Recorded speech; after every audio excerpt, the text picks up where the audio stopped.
Olá, seja bem-vindo, seja bem-vinda ao nosso programa Trainee, Líderes em Transformação, uma parceria da Universidade Corporativa do Grupo Zonta com a Unicesumar.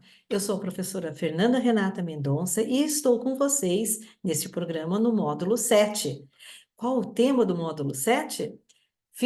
Nós vamos falar sobre comunicação eficaz e relações interpessoais, hoje no nosso feedcast. Mas será que é um feedcast?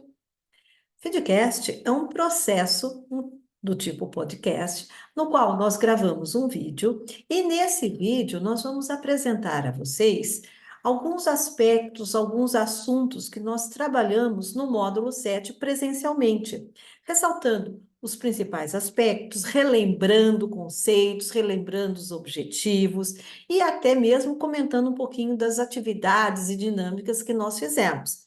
Eu espero que com esse material seja mais um apoio que você tem através da Universidade Corporativa e da Unicesumar para que você possa relembrar e se aprofundar em relação à nossa temática, não só no feedcast deste módulo, como também nos feedcasts dos módulos anteriores. Então, vamos ver quais são os nossos objetivos?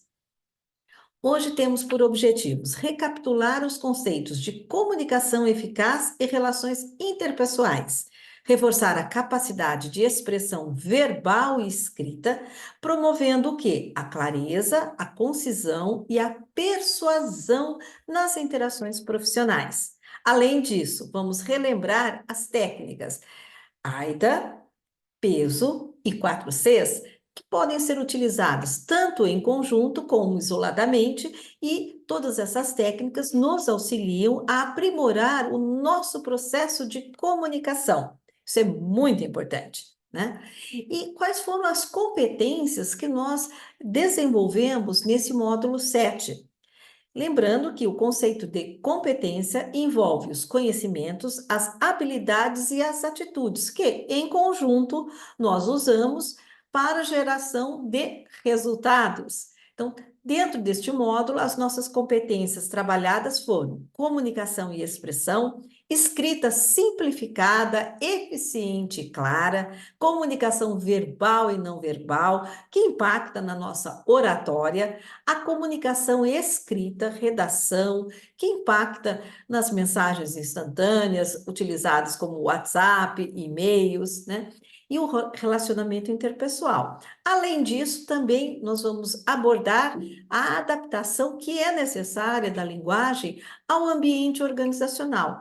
Aqui no Grupo Zonta nós temos empresas, mais de uma empresa diferente, com características, peculiaridades próprias. No meu caso do posto, o grupo Condor, também temos o Gigante, enfim, cada organização do grupo tem as suas características e a linguagem que é própria de cada uma dessas empresas, certo?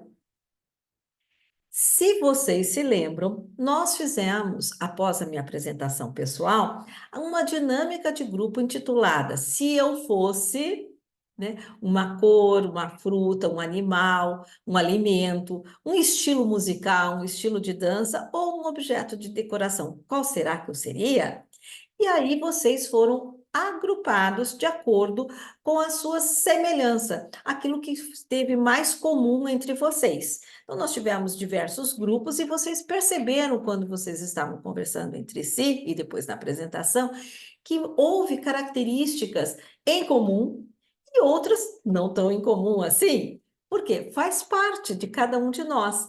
Então, nós temos características de personalidade, interesses, aspectos comuns, assim como também temos características, aspectos e interesses que não são comuns. Quanto maior for a diferença entre as nossas características, aquilo que não é comum, talvez possa emergir possíveis conflitos, mas a comunicação vem como uma ferramenta eficaz para a solução, mediação também dos conflitos, além de fazer com que a gente possa se conhecer um pouquinho mais. Então, vamos agora, né, entender um pouquinho o que vem a ser comunicação. É uma palavra de origem latina, né, communicatio, e é composta por duas palavras, comum e ação, que significa que, por meio da comunicação, cada um de nós vai tornar comum uma ação que ocorreu no passado, ou que está acontecendo no presente, ou que vai acontecendo no futuro. É uma maneira que cada um de nós tem para tornar comum, participar e até mesmo conviver e nos relacionarmos uns com os outros. Só que nesse processo de comunicação, nós temos que entender quais são os elementos chaves que o compõem. No mínimo, nós temos duas pessoas, o emissor e o receptor. Muitos processos de comunicação, entretanto, eles são constituídos de um emissor e vários receptores. Esse processo de comunicação, ele pode acontecer por canais diferentes. Como assim, canais diferentes? Ele pode acontecer de maneira presencial, né? As duas pessoas estão uma de frente para a outra, pode ser que esteja numa plateia, né? Você está apresentando numa reunião onde você é o emissor e tem as pessoas que estão te ouvindo, que são os receptores. Pode ser uma reunião lá na empresa, pode ser uma reunião de negócios, pode ser uma reunião por meio do Meet ou por meio do Zoom, por meio de alguma plataforma de comunicação virtual. Pode ser uma comunicação que a gente chama de assíncrona, como é o caso do nosso feedcast, onde eu estou falando, sendo a emissora, e você será o receptor, mas você vai escutar esse feedcast no momento que você tiver disponibilidade. Ou seja, nós não estamos juntos nesse processo, não é de forma síncrona, e sim assíncrona. Então, essa é uma diferença bem interessante. Então, existem várias formas diferentes e de canais para o processo de comunicação. E é claro que a pessoa que é o emissor, ela vai utilizar de um código, né, de uma codificação para a transmissão da mensagem. E essa mensagem vai ser codificada e precisa ser decodificada pelos receptores. Isso já é uma dica muito importante, que nós temos que escolher o mesmo código que seja de conhecimento tanto do emissor quanto dos receptores. No nosso caso, que estamos no Brasil, falamos a língua portuguesa, então nós vamos usar como código a nossa língua. Mas se vocês bem se lembram, eu cheguei a fazer um exercício prático com vocês, lá no nosso encontro presencial. Eu usei uma pessoa, né? Eu vou até usar aqui um nome fictício, Pedro, Cocunio ID. Eu falei desse jeito, não sei se você se lembra, tá? Pedro, Cocunio ID. Ora, Pedro é um nome próprio que é conhecido de todos nós. A gente consegue, né, decodificar e codificar. Entretanto, Coconio ID, que é uma mensagem, ela está sendo utilizada no código da língua japonesa, que, se por um acaso você, como receptor, não sabe japonês, você não tem como decodificar. Ou seja, nem adiantou essa comunicação. É uma mensagem que caiu, né, sem propósito, não foi eficaz essa comunicação. Por quê? A forma como eu a utilizei, o código utilizado, foi inapropriado. Então, é muito importante que a gente escolha adequadamente o canal de comunicação e o código da comunicação, da mensagem, né? Para que não surjam ruídos de comunicação, até mesmo em função do próprio código, que é um código errado, né? Um código que não está adequado.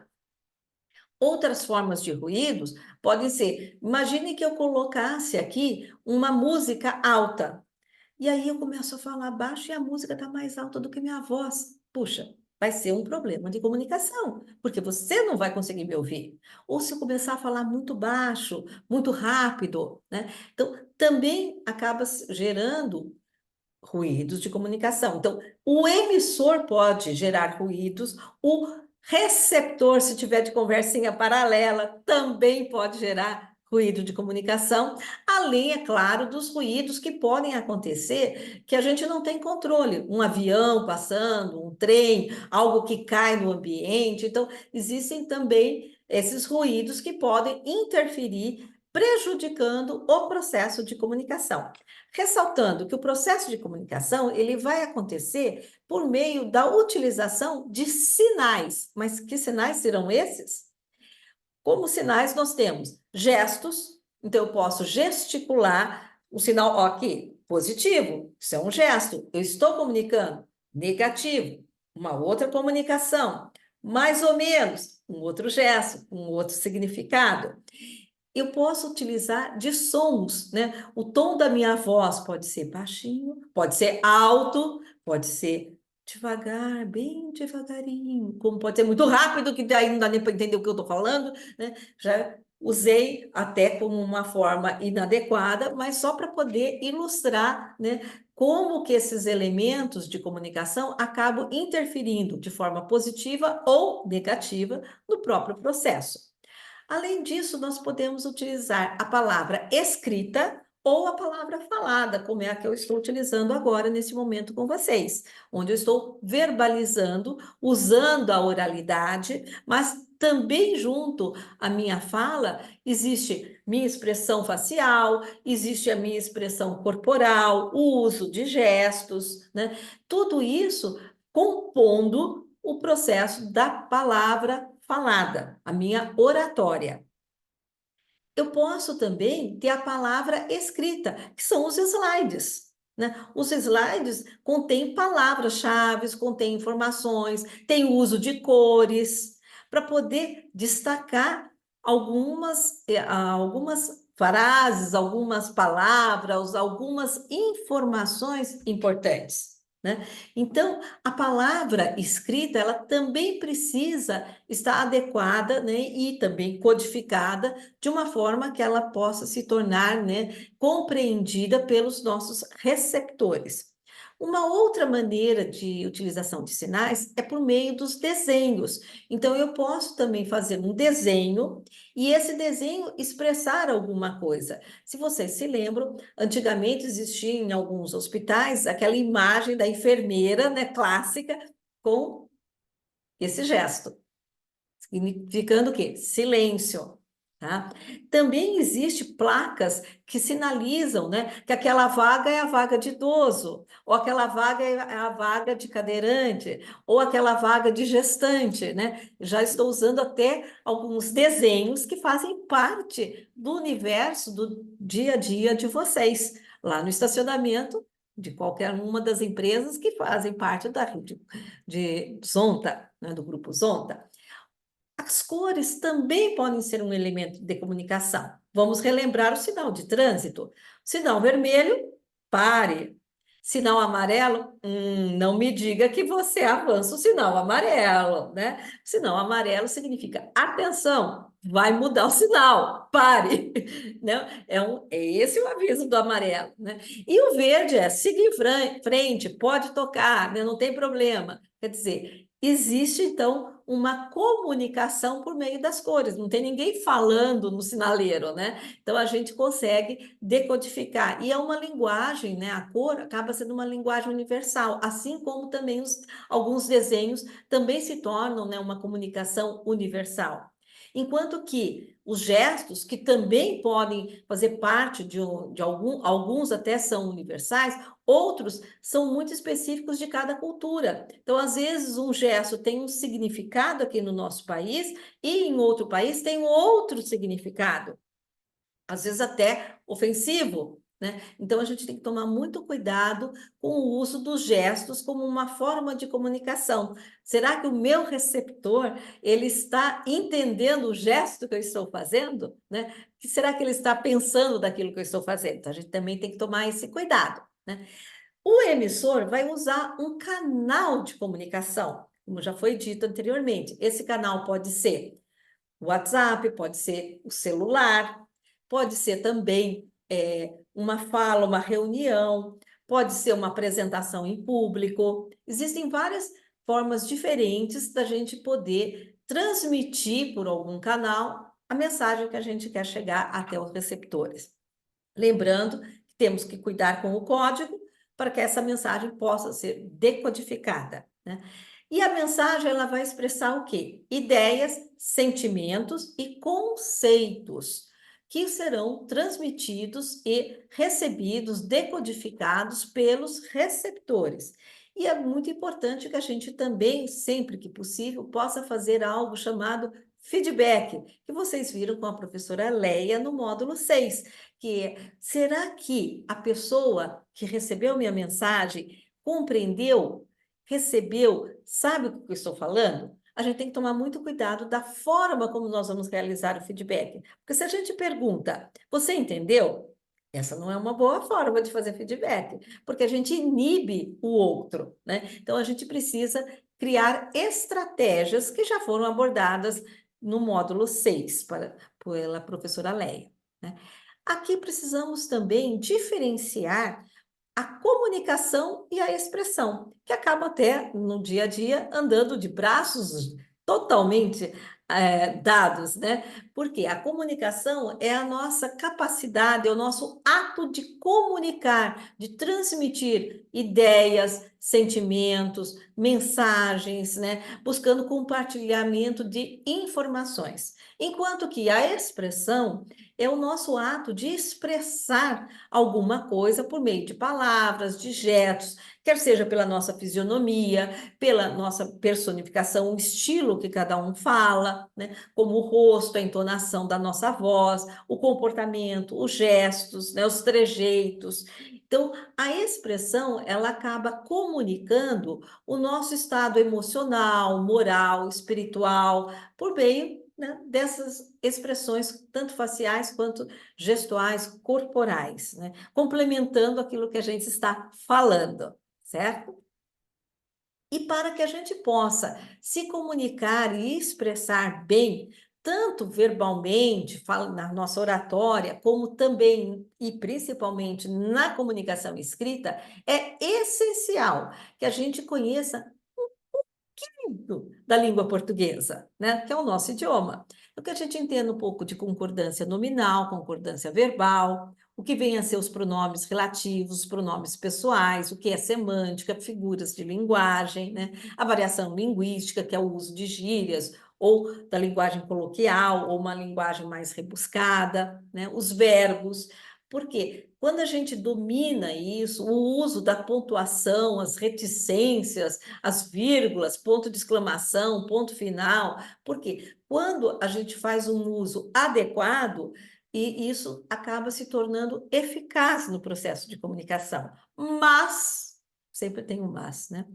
Se de repente você coloca uma vírgula na posição errada, ou deixa de colocar uma vírgula que precisaria ser colocada, pode mudar totalmente o sentido da comunicação e complicar o relacionamento, a interação profissional. Eu já tive casos, eu acredito que eu tenha ilustrado no nosso encontro presencial, de clientes que por uma questão mínima de uma vírgula, de repente foi compreendido totalmente de forma diferente, que quase levou ao cancelamento de um pedido de compra, sendo que aquele cliente representava em torno de 85%, 90% do faturamento da empresa. Pensa, você perder um cliente que tem esse significado, é muito grave, né? Então a gente tem que zelar pela nossa comunicação verbal, oral e escrita. É muito importante isso, certo? E quais são as funções da comunicação?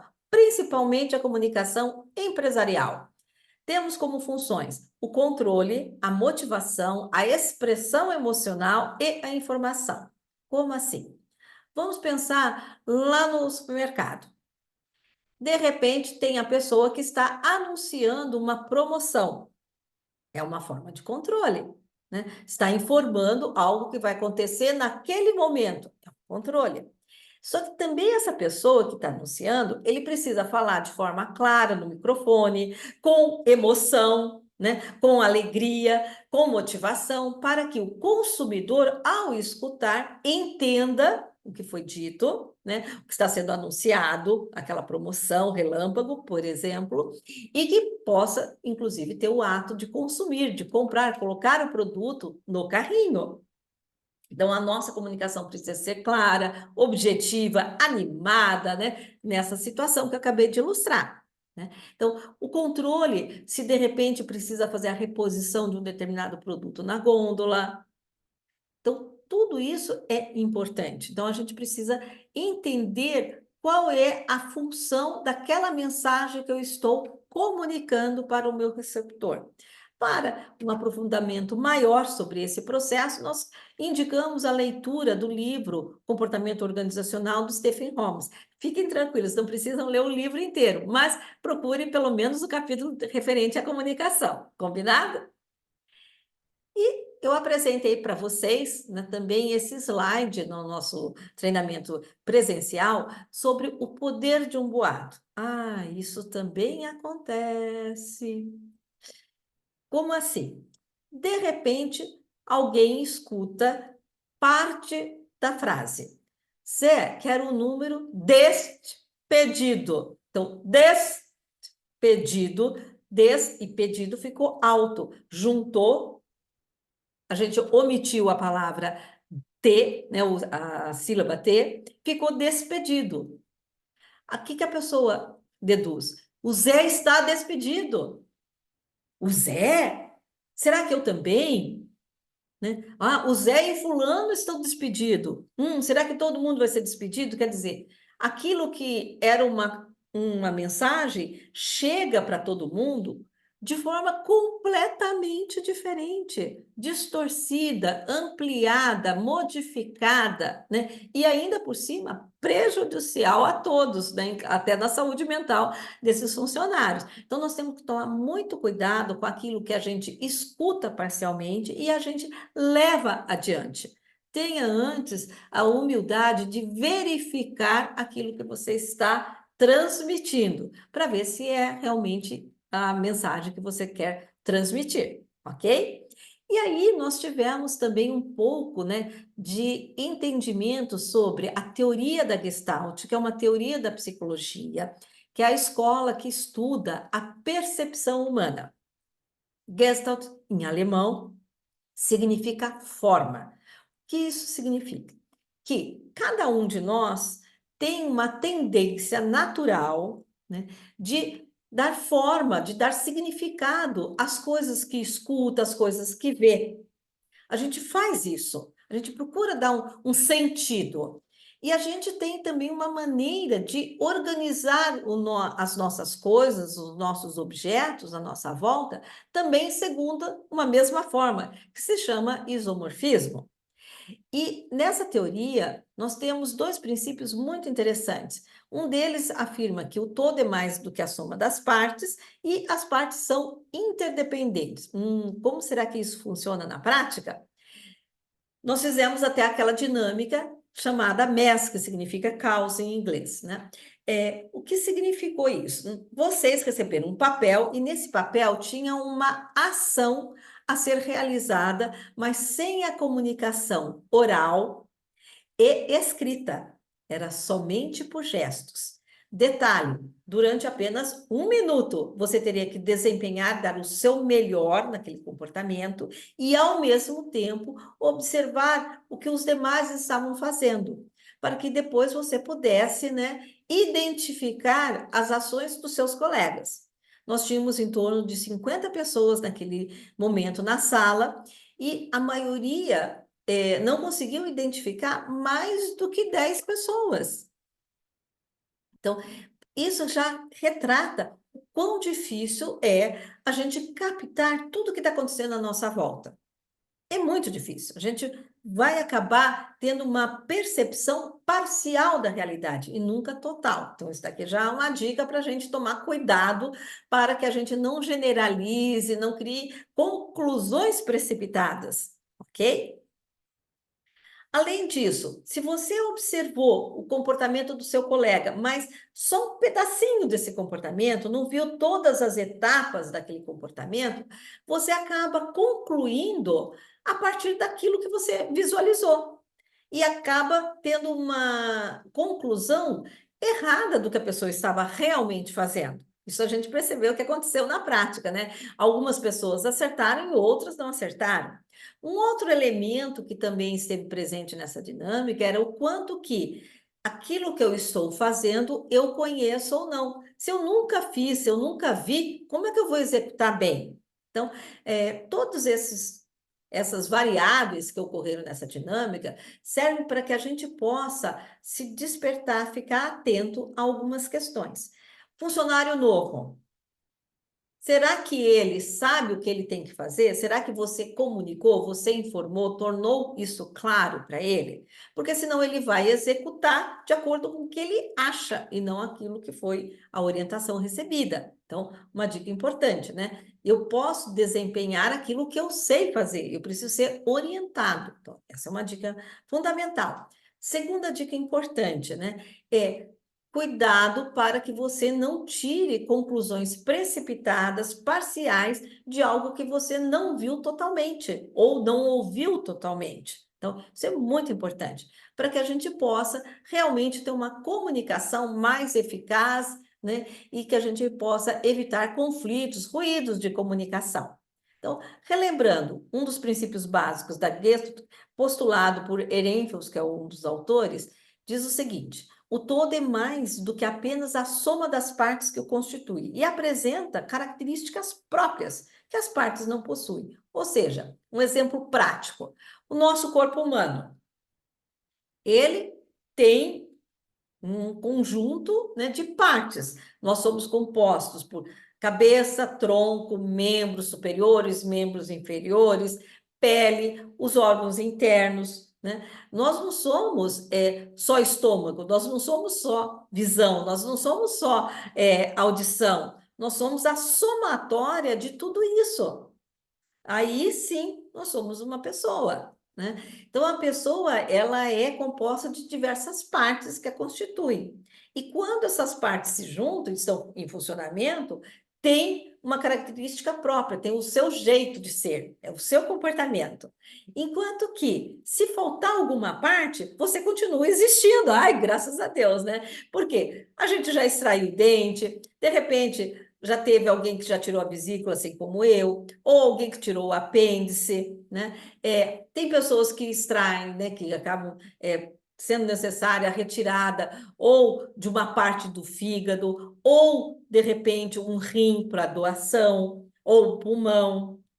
Tem pessoas que fazem cirurgias em que ocorre a troca daquele órgão, né? Uma substituição, existe transplante de pulmão, existe transplante de coração. Agora, você já viu alguém sobreviver se a gente retirar o coração e não colocar outro no lugar? Não tem como, tá? Então, existem partes que são fundamentais, que acaba sendo necessário para a sobrevivência daquela totalidade. Ok? Então, transposição, que é o segundo princípio. O todo, de certa maneira, é independente das partes que o constituem. O que isso significa? Que se um funcionário falta no ambiente de trabalho, talvez o supermercado vá sentir aquela falta daquela pessoa, mas vai continuar existindo. Nós não vamos fechar a loja porque teve um funcionário que se atrasou, porque faltou. Agora, dependendo da pessoa que falta, pode gerar um caos total na loja. Entenderam? Imagine numa sala de aula, tá? Onde quem falta é o professor. Aí como é que vai ter a aula se o professor faltou? Né? Aí não tem aquela aula, pode ter até uma outra atividade, mas não aquele conteúdo que estava previsto. E se um aluno falta, vai acontecer a aula. Porque o professor está presente e outros alunos estão presentes. Então, só para a gente entender um pouquinho melhor como que isso, na prática, acaba funcionando, né, influenciando. E a Gestalt também nos ajuda a entender melhor os processos básicos psicológicos chamados de sensação e percepção, que vem a ser a sensação. A sensação é o processo de captação de estímulos por meio dos nossos órgãos dos sentidos. Esses estímulos que estão sendo captados podem estar tanto externamente como internamente, porque, afinal de contas, né, nós também temos pele que reveste todos os nossos órgãos internos. Então, também captamos estímulos internos. Já a percepção é um processo de conhecimento e de reconhecimento daqueles estímulos que foram captados, né, pela sensação. E essas informações, elas vão ficar armazenadas ou no nosso cérebro ou na nossa medula. Então, quando é um reflexo, quando eu preciso de uma resposta mais rápida, não vai até o cérebro, vai só até a medula e já volta. Então, você encostou a mão, né, numa chapa quente, imediatamente você tira, porque é um reflexo. Já chega a informação, né, na tua medula de que aquilo ali vai te queimar e você já retira. Então, são milésimos de segundo, é muito rápido a forma como essas informações circulam no nosso sistema nervoso central e periférico, né? Para a gente entender um pouquinho mais sobre isso, ok? Então, é fundamental que a gente tenha atenção ao estímulo para que a gente possa ter a sensação, ter a percepção em relação àquele estímulo.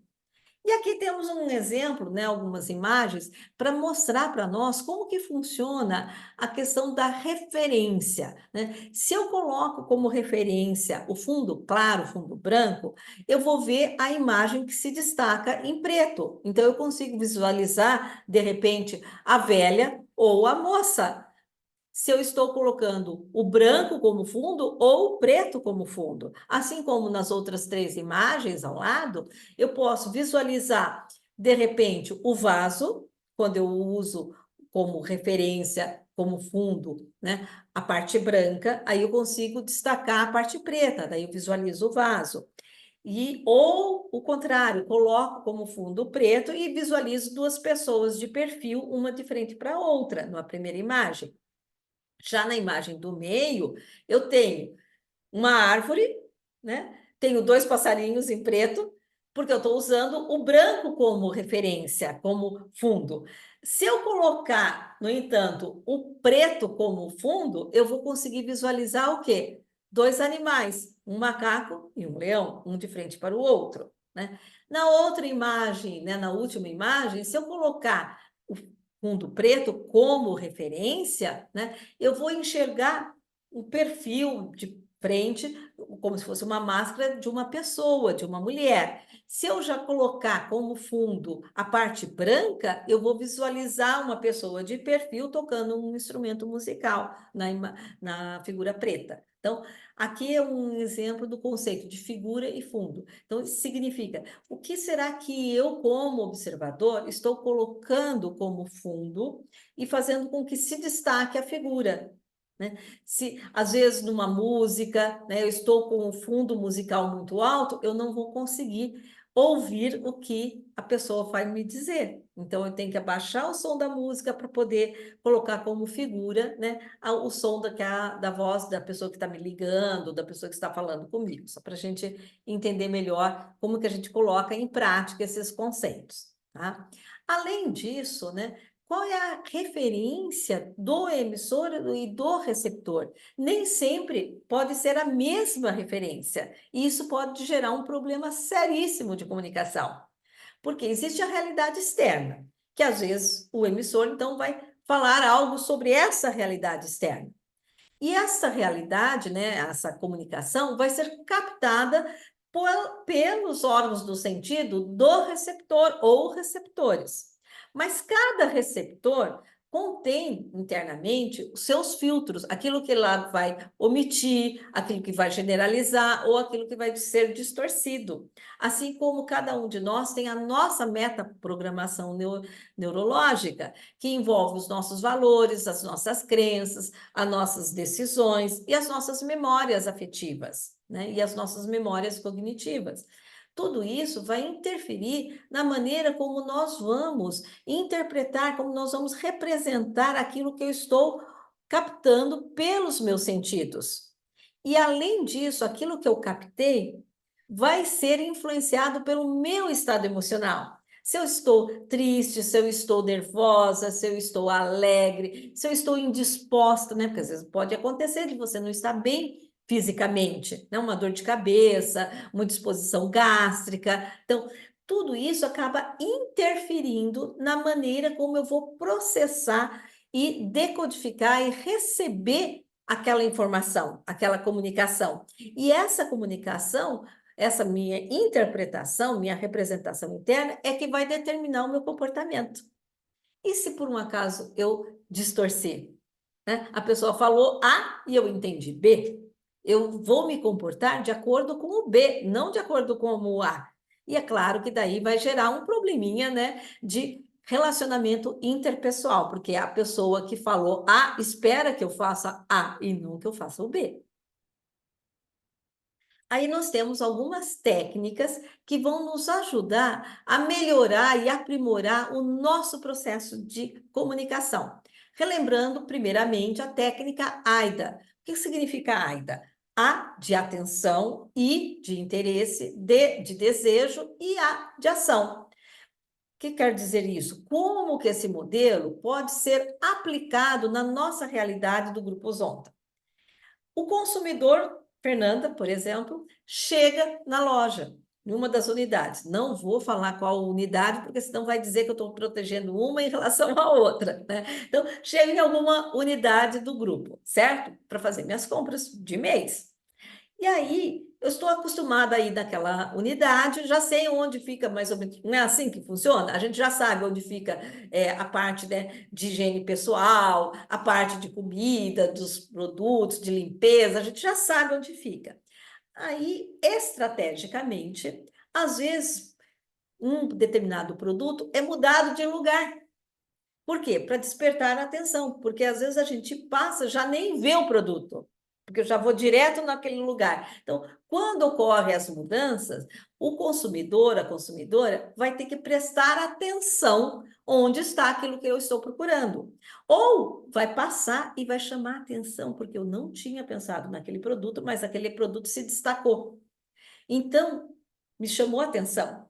Aí, o que eu vou fazer? Eu vou até o produto. Opa, despertou em mim o quê? O interesse para saber mais daquele produto, né? Saber como funciona. Se ainda por cima vem um funcionário, posso te ajudar? O que você está procurando? Ah, não, eu só passei aqui, vi isso, esse lançamento. Ah, é muito interessante, porque funciona assim. Então, são as estratégias de venda que o funcionário pode adotar junto com o consumidor. Claro que se de repente aquilo se eleva dentro de mim, faz crescer, né, o interesse, transforma-se em desejo de comprar aquilo. Aí sim eu vou ter o meu comportamento de pegar aquele produto, colocar dentro do carrinho ou da cesta e comprar. Então, esse vai ser meu comportamento de consumidor. Só para a gente visualizar um pouquinho como que isso funciona. Se você, no entanto, vai conduzir uma reunião com seus liderados, você é líder, né, em transformação, então você vai conduzir uma reunião. Você precisa o quê? Despertar a atenção das pessoas.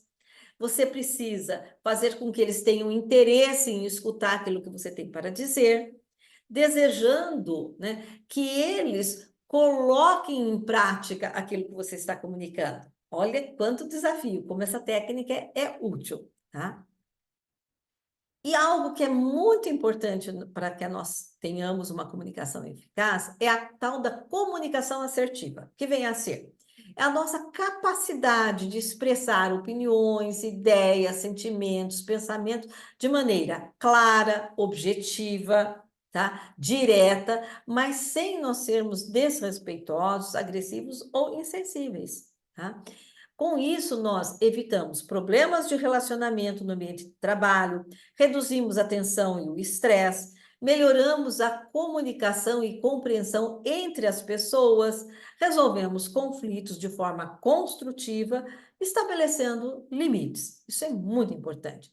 Vamos, então, algumas dicas depois para entender como é que eu consigo fazer tudo isso para que eu tenha comunicação assertiva. Eu posso usar a técnica dos 4 Cs. Quais que são as técnicas do 4 Cs? Eu tenho que ter clareza, consistência, coerência e confiança.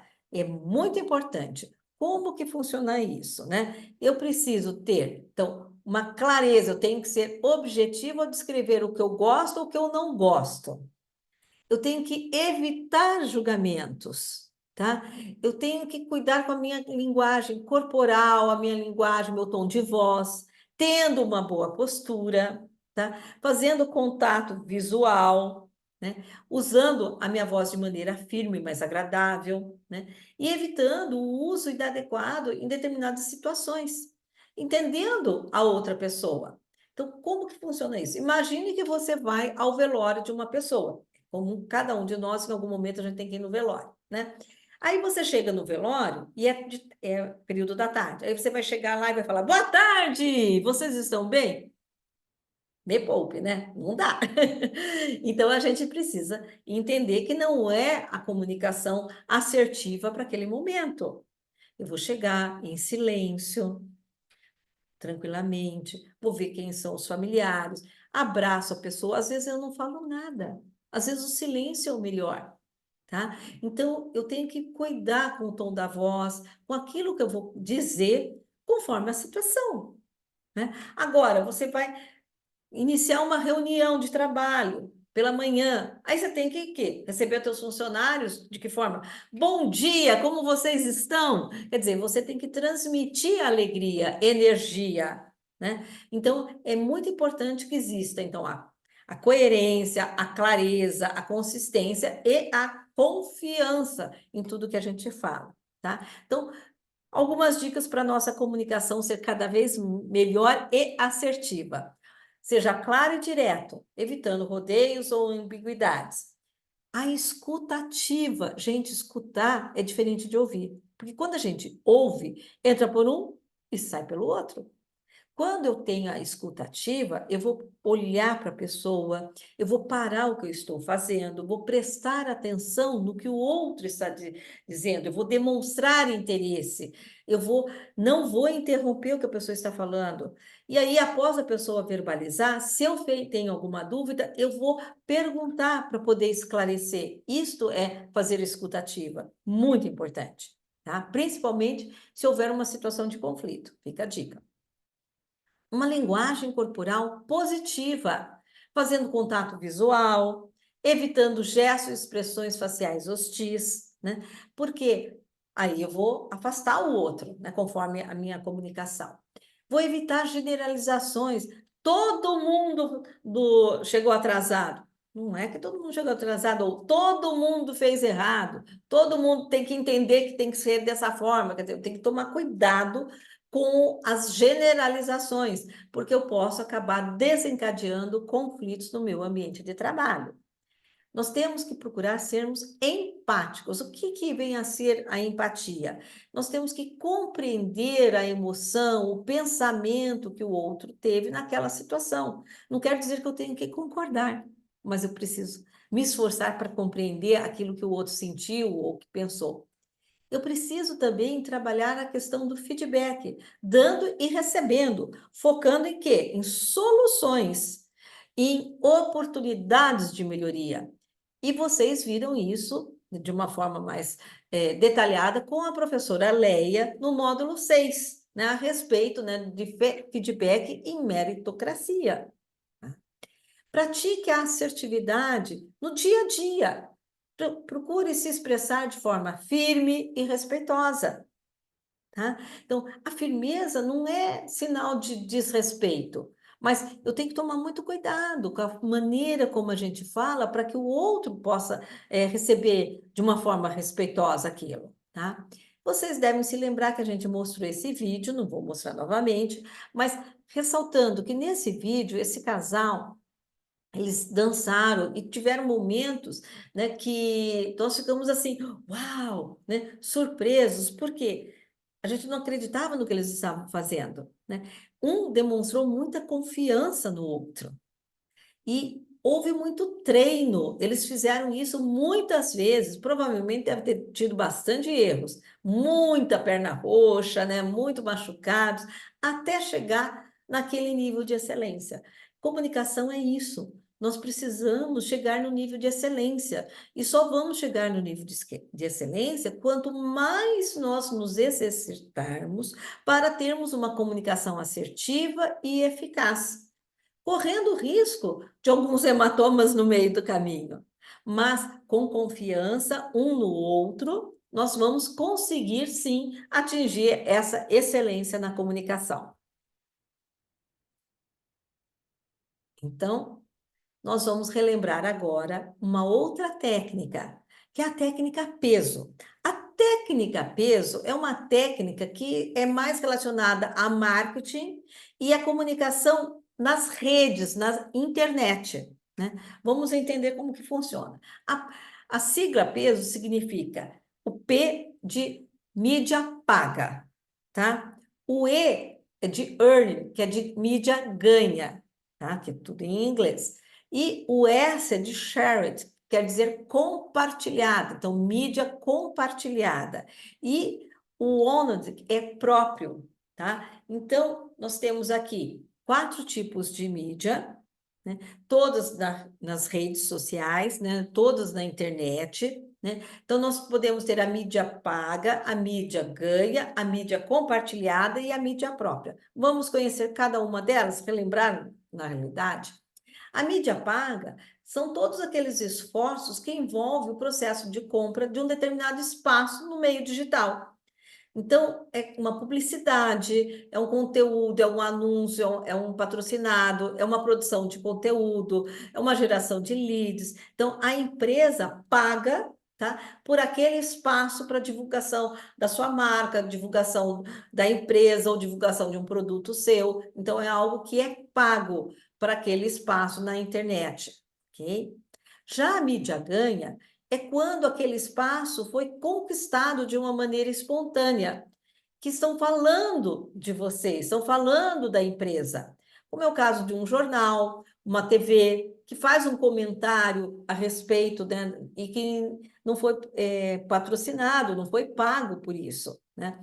Ou um artigo que foi publicado, ou um post, ou de repente uma live onde a gente fala da empresa e a gente não está recebendo nada por isso, ok? Já a mídia compartilhada, ela é mais orgânica, é por meio das nossas mídias sociais, que inclui todos os tipos, né, de redes sociais. Então, pode ser no Instagram, pode ser no WhatsApp, pode ser no X. Então, quais as formas com que eu compartilho, né, no Telegram, né, e eu passo informações a respeito da empresa, do serviço ou do produto, ok?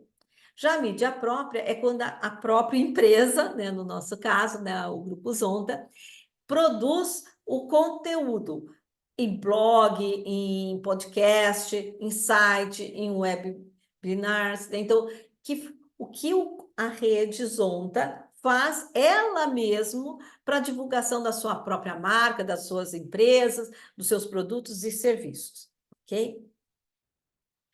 Tudo isso, gente, acaba convergindo para algo importante que é a oratória, que é a nossa capacidade, a nossa habilidade de falar em público. Sendo que, para falar em público, eu preciso estruturar, eu preciso planejar o que eu vou falar, eu tenho que organizar o conteúdo, como que eu vou transmitir, a sequência, se eu vou usar imagens, como é o meu caso, né, que eu estou usando slides, né? Então, eu tenho que saber o meu objetivo, o que que eu vou informar, o que que eu vou influenciar, ou até mesmo entreter os meus ouvintes. Então, eu tenho que adequar essa minha habilidade de fala de acordo com cada situação, usando o quê? As minhas habilidades de comunicação verbal, de forma clara, objetiva e persuasiva, ok? Uma live é um exemplo disso, tá? Então, a comunicação, ela se dá tanto no nível verbal, com o uso de dados e de informações. O verbal envolve a palavra falada e a palavra escrita, e temos o não verbal, que envolve a comunicação, a expressão por meio de gestos, né? E onde nós vamos comunicar os nossos sentimentos e a nossa credibilidade. Então, agora vem uma informação bem interessante, né? A comunicação não verbal, ela é uma linguagem que, embora ela seja muda, né? Ela é não verbal, né? Ela é muito expressiva, mais do que as próprias palavras. Então, a gente comunica, a gente se expressa sem falar nada. Lembram que havia cinema mudo? A gente conseguia entender o que estava sendo transmitido sem escutar uma única palavra. Olha que fantástico, né? quando a gente brinca de imagem e ação, também a gente está usando a comunicação não verbal. Então, a comunicação não verbal envolve, né, o envio e a recepção das mensagens sem a utilização das palavras, tanto escrita quanto falada. Então, é por meio de gestos, de expressão facial, de contato visual, né? Pela postura, pela linguagem corporal, entonação da voz. Eu posso falar mais alto, posso falar mais baixo, posso fazer silêncio, né? Daí aquele silêncio, aquela pausa, dá até aquele meio assim friozinho. Ai, meu Deus do céu, o que será que aconteceu? O que será que vem, né? Gera, né, uma expectativa, né? O silêncio quebra, né? Então é interessante a gente fazer silêncio também. E, pasmem, a comunicação verbal, ela é responsável por 35% da comunicação, enquanto que a não verbal por 65%, que envolve, então, as nossas expressões faciais, o nosso tom da voz, os nossos movimentos corporais, a nossa aparência, o nosso contato visual, os nossos gestos e a nossa postura. Então, pesam 65%. Como a gente precisa entender melhor isso? Ah, você quer saber mais sobre isso? Fica a dica. Comunicação Não Verbal, um livro do Pierre Weil. Vai ajudar você, com certeza, tá? E algumas imagens para ilustrar essa comunicação não verbal. Vejam, a primeira imagem, a pessoa está fazendo um sinal de positivo, provavelmente pedindo carona, tá? Na segunda imagem, nós temos as pessoas se cumprimentando, né, com as mãos. Então, pode ser um fim de uma negociação, né, encerrando uma reunião, ou o início de um contato. Já na terceira imagem, a pessoa está lá analisando um relatório, não sei se um currículo, e a outra pessoa está ali apreensiva, né? A mulher está ali com aquele olhar assim de apreensão, né? Então, a gente consegue identificar o que está acontecendo naquela cena por meio da nossa interpretação do comportamento não verbal desses personagens. Já na primeira imagem inferior, nós temos um juiz de futebol mostrando um cartão vermelho e fazendo uma cara séria, né? Tipo assim, olha, meu querido, você não vai continuar, você está expulso, né? Então, ele não precisou falar nada, mostrou o cartão, fez aquela cara, né, de bravo, já o jogador já sabe o que aconteceu e que ele tem e o que ele tem que fazer, né? Já quando você cruza os braços, da maneira, dependendo de como, você pode cruzar quando você está com frio, já fiz isso, mas eu tenho que cuidar porque às vezes pode significar que eu não estou concordando com o que o outro está falando. Então, olha que sensação estranha, né? Eu de braço cruzado, não é legal. Já na última imagem, nós temos um homem e uma mulher e com uma cara assim de preocupação, né? Parece que tem alguma coisa, alguma cena ali, alguma comunicação que não está legal. A gente consegue perceber isso. Peter Drucker, um grande autor da administração, apresentou a seguinte frase: o mais importante na comunicação é ouvir o que não foi dito, ou seja, o que está nas entrelinhas. Isso é muito importante. E mais algumas imagens para a gente perceber, né? A questão da expressão facial, a expressão corporal, o que essas imagens estão retratando para nós, qual a comunicação? Nós temos uma reunião, as pessoas alegres, parece que deu tudo certo naquela negociação. Já na outra imagem, nós temos uma análise de currículo, né, e a pessoa apreensiva. Repare que ela está com os braços cruzados, mas ela está esperando e está com receio de não ser aceita. A outra pessoa também está com os braços cruzados, como se ela estivesse meio que descansando, né?